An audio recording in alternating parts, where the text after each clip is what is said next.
Halo Sobat YouTube, terima kasih buat kalian yang sudah klik video ini. Dan selamat datang di channel Anime Zerekap. Channelnya Zomblo friendly banget.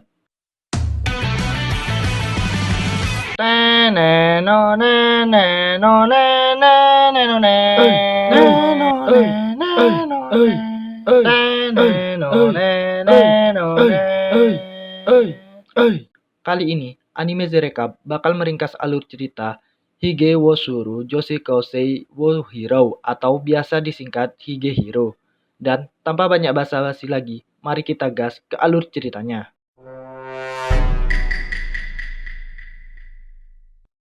Di awal film, kita diperlihatkan Yoshida yang sedang nembak cewek, tapi malah berakhir dengan nongkrong bareng temennya. Karena cintanya ditolak oleh cewek tadi. Dan karena waktu udah malam, jadinya mereka pulang.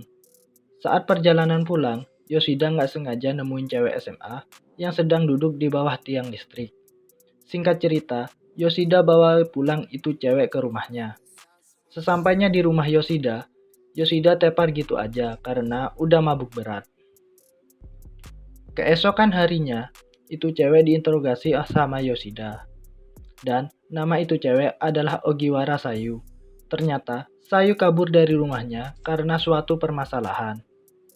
Selama ini, Sayu nginep di rumah om-om dan Sayu ngebolehin om-om tersebut untuk ngegituin Sayu. Akhirnya, Yoshida yang gak tega ngizinin Sayu tinggal di rumahnya dengan syarat Sayu nggak boleh ngegoda Yoshida. Setelah beberapa hari, Yoshida dan Sayu jadi makin akrab. Dan Yoshida ngebeliin kasur buat Sayu. Kanjut, Yoshida sedang memarahi bawahannya yang bernama Mishima. Karena kerjaannya banyak yang salah. Dan karena itu, Yoshida dan Mishima harus lembur untuk ngebenerinya sampai kelar. Lalu, besoknya Yoshida pergi buat beliin HP Sayu. Agar Yoshida bisa ngasih kabar Sayu kalau semisal Yoshida ada lembur lagi. Dan pas malamnya, Yoshida diajak makan yakiniku sama Mbak Goto.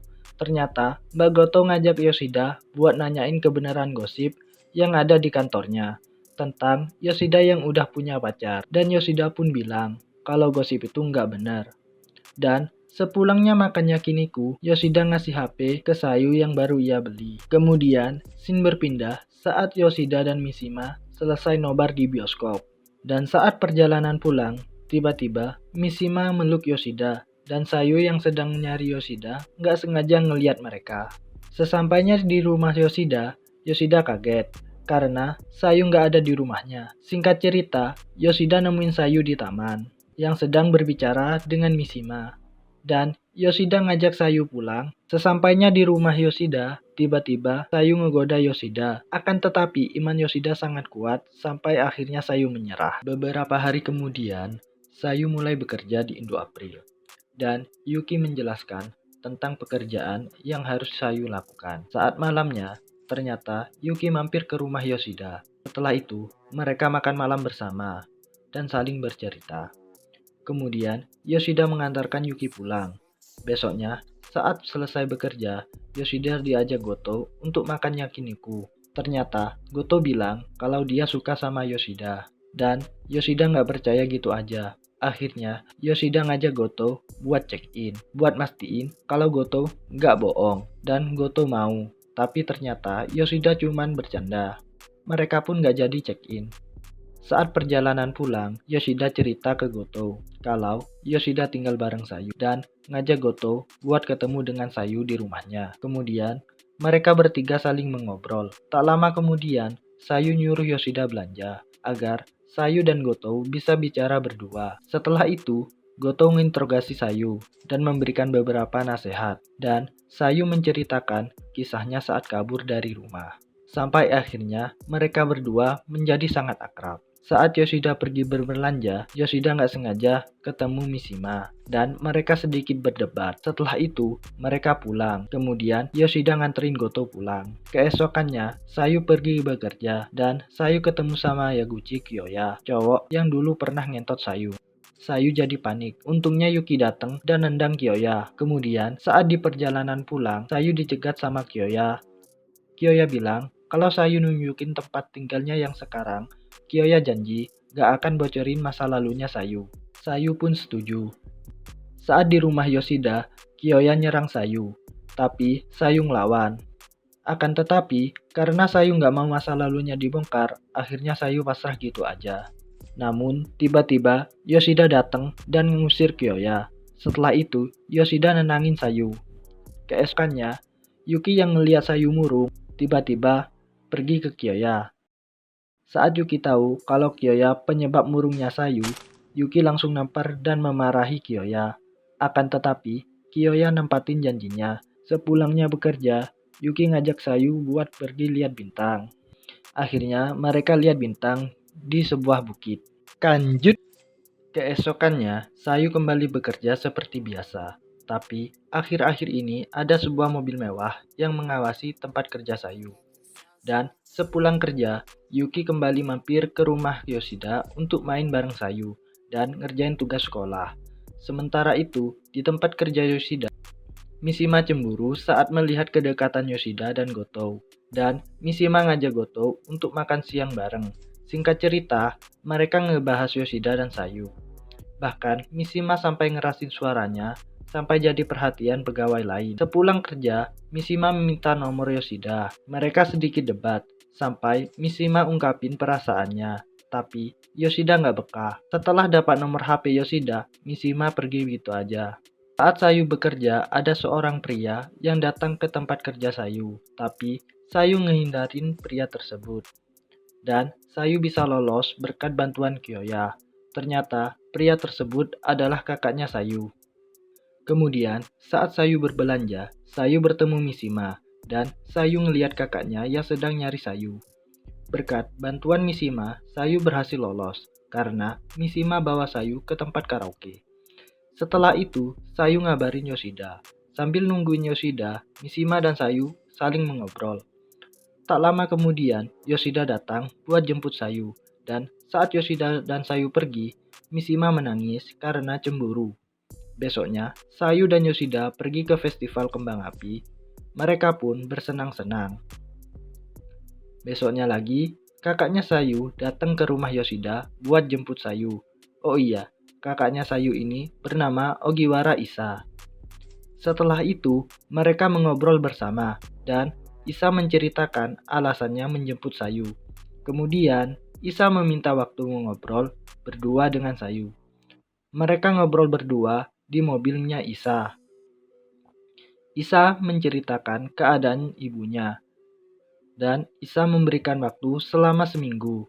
Setelah itu, Sayu harus pulang. Kemudian, Sayu menceritakan masa lalunya kepada Yuki dan Yoshida, kalau dulu Sayu tidak pernah akur dengan ibunya. Dan saat di sekolah pun, Sayu hanya punya satu orang teman yang bernama Yuko. Yuko menjadi bahan rundungan sekelompok gadis karena Sayu menolak cowok yang nembak Sayu. Dan rundungan yang didapat Yuko semakin parah. Sampai akhirnya Yuko bunuh diri di depan Sayu. Dan kejadian tersebut mengundang banyak wartawan. Bahkan ibunya Sayu menyalahkan Sayu atas kejadian tersebut.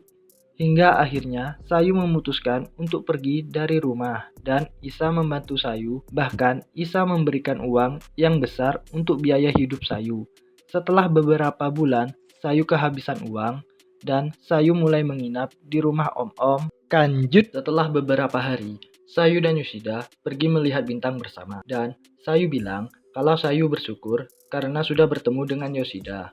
Setelah itu, di kantornya Yoshida menerima telepon dari Yuki kalau Sayu menghilang dan tidak mengangkat teleponnya Yuki. Kemudian, teman Yoshida meminta izin kepada Gotou agar Yoshida bisa pulang lebih awal. Dan temannya Yoshida mengantarkan Yoshida untuk pulang. Ternyata, Sayu, Yuki, dan Gotou sudah ada di depan rumah Yoshida.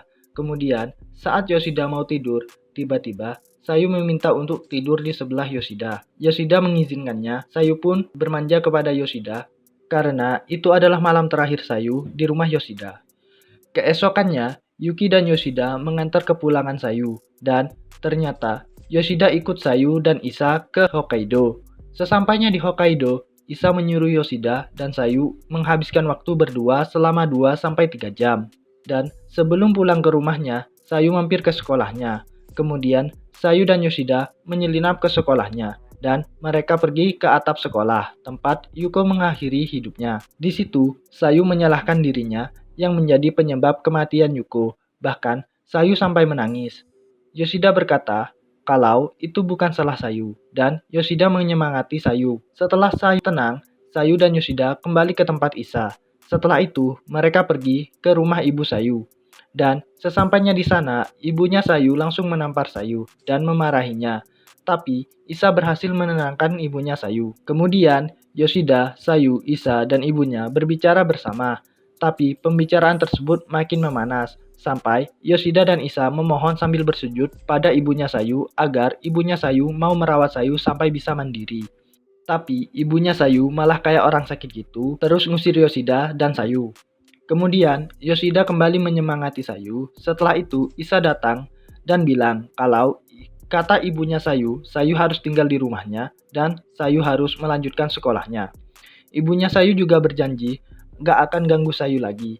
Setelah itu, Yoshida meminta maaf kepada ibunya Sayu karena Yoshida telah ikut campur urusan keluarga Ogiwara. Dan ibunya Sayu menyuruh Yoshida untuk menginap dan kembali ke Tokyo besok. Setelah itu, Sayu berbicara berdua dengan ibunya. Sayu meminta maaf kepada ibunya, dan hubungan mereka mulai membaik. Saat Yoshida mau tidur, Sayu datang ke kamar Yoshida dan tidur di sebelahnya, sambil ngajak Yoshida untuk berhubungan seks. Tapi Yoshida menolaknya. Keesokannya, Yoshida diantar Isa dan Sayu ke bandara. Sebelum berangkat, Isa berbicara berdua dengan Yoshida. Isa mengucapkan rasa terima kasihnya karena sudah menjaga Sayu. Setelahnya, Yoshida berbicara berdua dengan Sayu. Sayu berkata kalau Sayu bersyukur bertemu dengan Yoshida, dan Sayu berkata kalau Sayu menyukai Yoshida. Tapi Yoshida berkata kalau Yoshida tidak menyukai gadis SMA. Akan tetapi, Sayu tidak menyerah gitu aja, dan Sayu berkata kalau Sayu akan menemui Yoshida lagi. Setelah itu, Yoshida berangkat ke Tokyo. Sesampainya di rumah Yoshida, Yoshida melihat pesan Sayu, dan saat Yoshida memasak, Yoshida menangis. Film pun ditutup dengan pertemuan kembali Yoshida dan Sayu di tempat pertama mereka bertemu. Dan itulah alur cerita anime Hige wo Suru Yoshikausei wo Hero. Di anime ini ada beberapa pesan moral yang bisa kita dapat. Misalnya, sebagai orang tua harus bisa memberikan perhatian dan dukungan kepada anaknya. Dan juga orang tua harus ngertiin kondisi anak agar dapat memberikan support kepada anaknya di saat anaknya dalam keadaan yang sulit, agar sang anak tidak mencari kesenangan di luar rumah. Dan sebagai anak, kalau ada masalah, harus cerita dari hati ke hati dengan orang tuanya, supaya orang tua bisa memberikan solusi yang tepat untuk anak. Terima kasih buat kalian yang sudah menonton video ini dari awal tanpa di-skip. Saya selaku autor video, mohon maaf apabila ada salah kata atau ucapan yang kurang berkenan. Dan sampai jumpa di video berikutnya.